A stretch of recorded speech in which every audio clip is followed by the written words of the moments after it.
ने फरमाया महीने भर से मेरे घर में चूल्हा नहीं जला। और जब निकले वहां से दोनों यार को लेकर एक सहाबी के बाग में पहुंचे, उसी बाग में उनका घर था। वो गए थे बाग में, खजूरें तोड़ रहे थे। उनकी बीवी को इत्तला मिली कि हुजूर आए हैं अपने दोनों यारों के साथ। जल्दी से शौहर को बुलाया।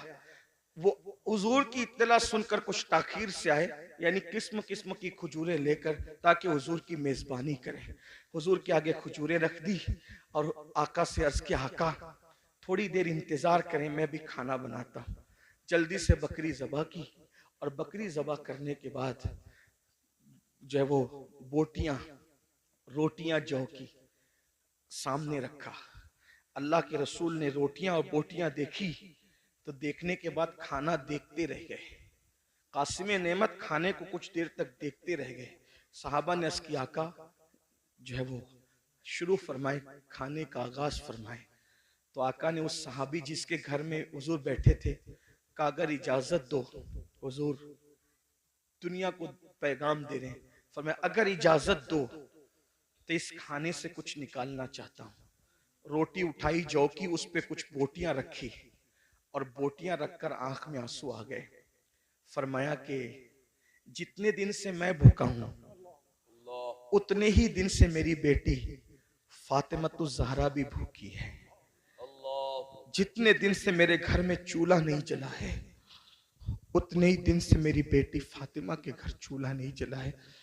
जब ये ताजा खाना मेरे सामने आया तो मुझे मेरी बेटी फातिमतुज़ ज़हरा की भूख याद आ गई।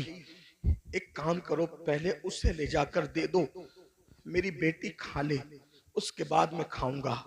और वो खाना जब सैयदा के घर पहुंचा उसके बाद हुजूर ने खाना खाया। इतना पूरा वाकया इतना लंबा चौड़ा बयान करने के लिए एक ही वजह थी कि एक जुमला बयान करना था। हुजूर ने वो खाना खाया और खाने के बाद फिर हुजूर की आंख में आंसू आ गए, हुजूर रो पड़े।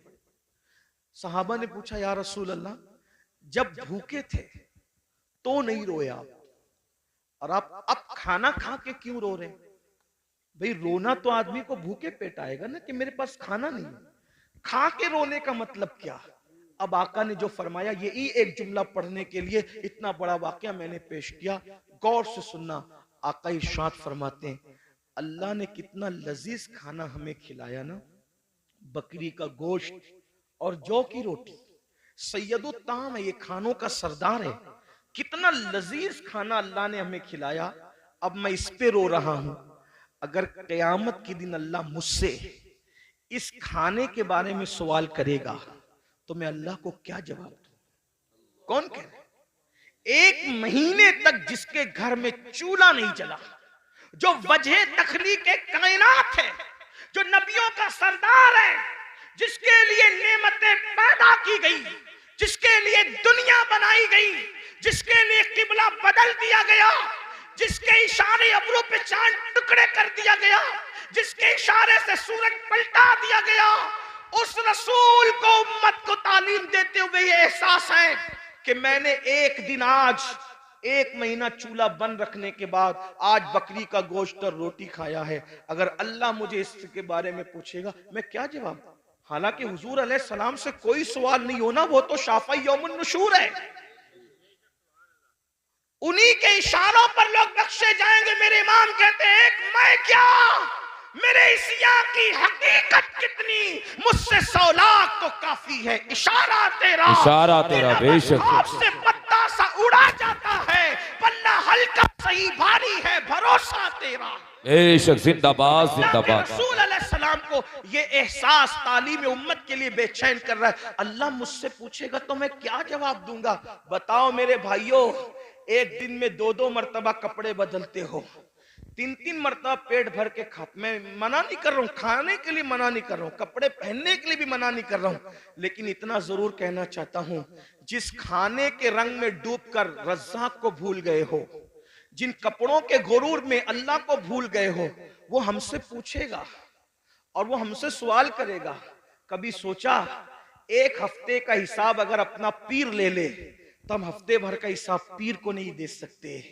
जब अल्लाह पूरी जिंदगी का हिसाब हमसे लेगा तो अल्लाह को क्या जवाब देंगे? जो कुछ कर रहे हो फरिश्ते लिख रहे हैं, जो कुछ बोल रहे हो फरिश्ते लिख रहे हैं, और ये सारा नामे अमाल जमा हो रहा है, और ये सारा नामे अमाल क़यामत के दिन हमारे हाथ में दिया जाएगा। और अल्लाह फरमाएगा इक़रा किताबक, पढ़ अपना नामे अमाल। जो लोग रातों को जिना की फिल्में देखते हैं, थोड़ी देर के लिए वो तसव्वुर करें कि अल्लाह का सामना होगा जैसा कि उसकी शान है। ये पढ़ सकोगे कि मैंने फला तारीख को फला रात 3 घंटे तक जिना की फिल्म देखी थी खुदा के सामने। वो तो आमने सामने से पाक है, लेकिन सिर्फ उसकी जैसी शान है, खुदा का सामना है। ये पढ़ सकोगे कि मैंने लड़कों के साथ बदफेलियां की थी। सोचो, तवज्जो करो। हदीस पाक तो यह है, लड़कों के साथ बदफेली करने वाला कहीं भी मरे।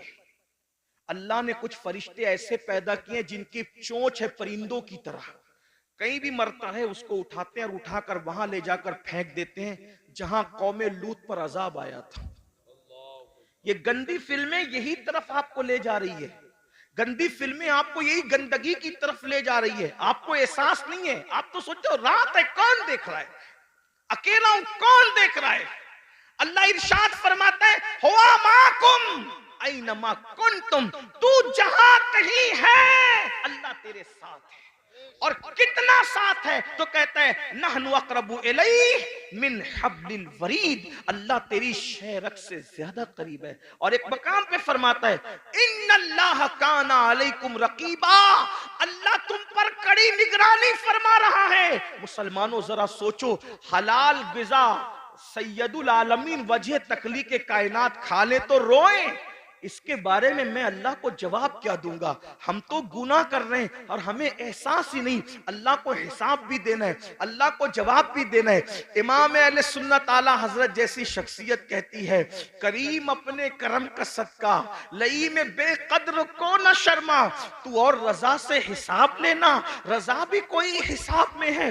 अंदाजा तो फरमाए मुसलमानों, हम अपने आप को धोखा दे रहे हैं, हम अपने आप को तबाह कर रहे हैं, हम अपने आप को बर्बाद कर रहे हैं। आइए गुफ्तगू को समेटते हुए, दस्तारबंदी भी होनी है, मैं जल्द अपनी गुफ्तगू को समेटूंगा।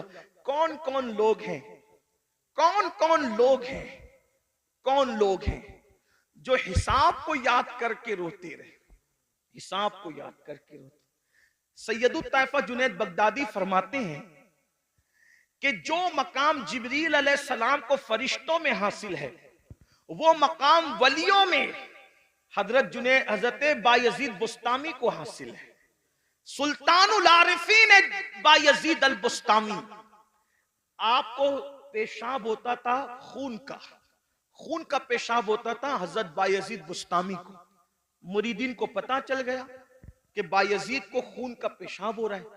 हमदर्दी की हजरत, आप जल्दी से किसी अच्छे हकीम से इलाज करवा लें क्योंकि आपको खून का पेशाब हो रहा है। फरमाया मेरा इलाज किसी हकीम के पास नहीं है।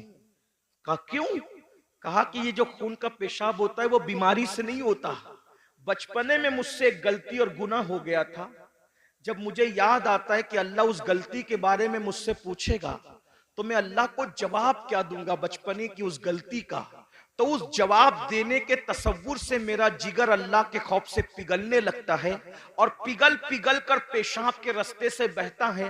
तो तुमको लगता है कि खून का पेशाब हो रहा है, खून का पेशाब नहीं हो रहा है। यौमे हिसाब के खौफ से मेरा जिगर पिघल पिघल करके बह रहा है। आपसे पूछना चाहता हूं मेरे भाइयों, आखिर इतने जराइम करके इतने बेखौफ क्यों हो? आखिरत भूल गए, आखिरत का तसव्वुर भूल गए। हजरत सैयदना मारूफ अल करकी वो बुजुर्ग हैं कि गौसे पाक फरमाते हैं सबसे ज्यादा अगर मुझे किसी मजार से फैज मिला है तो वो सैयदना मारूफ करकी का मजार है। गौसे पाक जिसके मजार पे जाकर चिल्ला करे वो मारूफ करकी कैसे बुजुर्ग होंगे? गौस पाक कहते हैं अगर कोई हाजत पेश आए तो मारूफ करकी के वसीले से जो दुआ की जाती है अल्लाह ताला उस दुआ को कबूल फरमाता है। ये मारूफ करकी है। फरमाते हैं 40 साल हो गए मैंने आसमान की तरफ कभी नजर नहीं उठाई। 40 साल से। लोगों ने पूछा क्यों? तो फरमाया एक गुनाह हो गया था। जब वो गुनाह याद आता है तो सोचता हूं कि अल्लाह को जवाब क्या दूंगा। उसी शर्म से मैं 40 साल से आसमान की तरफ नहीं देख रहा हूं। अब मारूफ करके जिसके वसीले से गौस पाक दुआ करते हैं उनका गुनाह क्या था वो भी सुन ले ताकि आप गलत फहमी का शिकार न रहे। फरमाते हैं लोगों ने पूछा हजरत वो गुनाह क्या हो गया था आपसे? कोई तो गुनाह। भाई हम आज गुनाह की बात करें तो लोग अपने पे कयास करते हैं ना कि मैंने जो जो किया उसमें से कुछ हुआ होगा, तो जरा वो गुनाह भी सुन ले कि वो गुनाह क्या था। फरमाते हैं मैं कपड़े का व्यापारी हूं, कपड़े बेचता हूं, मार्केट में मेरी दुकान थी। एक दिन मार्केट में आग लग गई, रात को आग लगी, सुबह को मैं पहुंचा तो मेरे पड़ोसियों का सबका माल जल गया था, मेरी दुकान सही सलामत थी। खुशी में मैंने कहा अल्हम्दुलिल्लाह। बस इसी गुनाह पर मैं परेशान हूं। अपनी दुकान बचने पर मैंने खुशी में अल्लाह का शुक्र अदा किया। इसी गुनाह पर मैं 40 साल से आसमान की तरफ गया। हजरत ये भी कोई गुनाह है? फरमाया क्या तुझे नहीं पता मोमिन जो अपने लिए पसंद करता है वही अपने मोमिन भाई के लिए पसंद करता है, तो दूसरे की दुकान जलने का मुझे दुख क्यों नहीं हुआ? सुभान अल्लाह। दूसरे की दुकान जलने का मुझे दुख क्यों नहीं हुआ? अपनी दुकान बचने की खुशी क्यों हो गई? मैं सोचता हूं कि अगर अल्लाह इसके बारे में मुझसे पूछेगा तो मैं अल्लाह को क्या जवाब दूं। आखिरी बात सुनने एंड पर, चूंकि ये मदरसे का जलसा, दस्तार बंदी का जलसा। आलिम की तारीफ क्या है? आलिम कौन? वो आलिम जिसको देखकर रसूलुल्लाह को देखने का फैज मिलता है, जिससे मुसाफा करके हुजूर को देखने से हुजूर से मुसाफा करने का फैज मिलता है, जिनके चेहरे को देखना इबादत, जिनके लिए चूंटियां बिलों में दुआ करती है, जिनके लिए मछलियां दरियाओं में दुआ करती है। ये कौन आलिम लोग हैं? किसी बड़े से बड़े मदरसे से पढ़ लें, आलिम नहीं बनता। कब तक? कुरान कहता है इन्नमा यख्शल्लाह मिन इबादिहिल उलमा। अल्लाह के बंदों में अल्लाह से डरने वाले उलमा हैं। यानी जब तक उसके दिल में अल्लाह का सच्चा खौफ और खशियत पैदा नहीं होगा, वो पढ़ा लिखा तो हो सकता है मगर वो आलिम नहीं होगा। आलिम होने के लिए दिल में अल्लाह का खौफ होना जरूरी, और जो जितना बड़ा आलिम होगा वो उतना ज्यादा अल्लाह से डरने वाला होगा, उसके दिल में उतना अल्लाह का खौफ होगा। अब आइए वो जो मेरे नौनिहाल आज दस्तार बंदी पाएंगे, उनको भी एक पैगाम और आपको भी। अपने जमाने के वो बड़े आलिम जिनको दुनिया इमामुल अइम्मा, सिराजुल उम्मा, काशिफुल गुम्मा, नुअमान बिन साबित यानी इमाम आजम अबू हनीफा के नाम से हम जानते हैं, करोड़ों हनफियों का इमाम। और हनफियों में भी कौन? अब्दुल्ला इब्ने मुबारक का इमाम। अब्दुल्ला इब्ने मुबारक कौन? इमाम बुखारी के दादा उस्ताद। इमाम बुखारी के दादा उस्ताद का जो इमाम है उसे इमाम आजम कहते हैं। कौन इमाम आजम? दाता अली हुजवेरी का इमाम। कौन इमाम आजम? गरीब नवाज का इमाम। गरीब नवाज जिसके मुकल्लिद है वो इमाम आजम। महबूब इलाही जिसके मुकल्लिद हैं वो इमाम आजम। साबिर कलियर जिसके मुकल्लिद हैं वो इमाम आजम। ये शान है मेरे इमाम आजम की। इमाम आजम के बारे में आया कि जब वो कुरान पूरा करते थे तो निदा आती थी, हमने कबूल किया, तुझे बख्श दिया, तेरे मानने वालों को भी बख्श दिया। ये इमाम आजम अबू हनीफा। एक मर्तबा आपने नमाज पढ़ाई, इमाम आजम ने नमाज पढ़ाई, और नमाज में आपने सूरह जिलजाल की तिलावत की। इज़ा ज़ुलज़िलतिल अर्दु ज़िलज़ालहा व अख़रजतिल अर्दु अथक़ालहा व क़ालल इंसानु मा लहा यौमइज़िन तुहद्दिसु अख़बारहा बिअन्न रब्बका औहा लहा।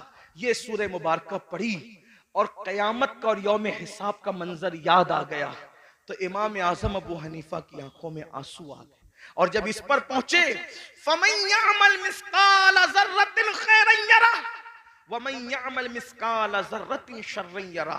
एक जर्रे के बराबर नेकी की होगी अल्लाह तुझे वो भी दिखा देगा, जर्रे बराबर बुराई की होगी अल्लाह वो भी दिखा देगा। रो पड़े और जब सलाम फेरा नमाज पूरी की तो दाढ़ी पकड़ कर कहते अल्लाह नौमान के बुढ़ापे पे रहम कर दे। तू नौमान से क्या पूछेगा और नौमान तुझे क्या जवाब दे।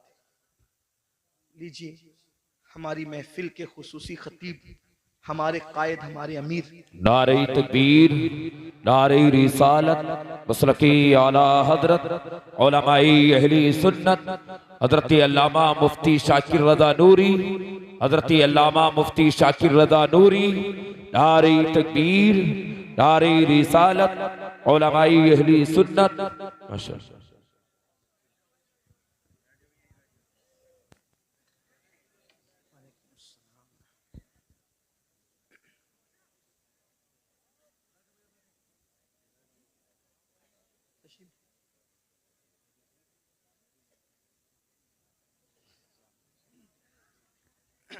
बैठ जाएं, दुरूद शरीफ पढ़ने।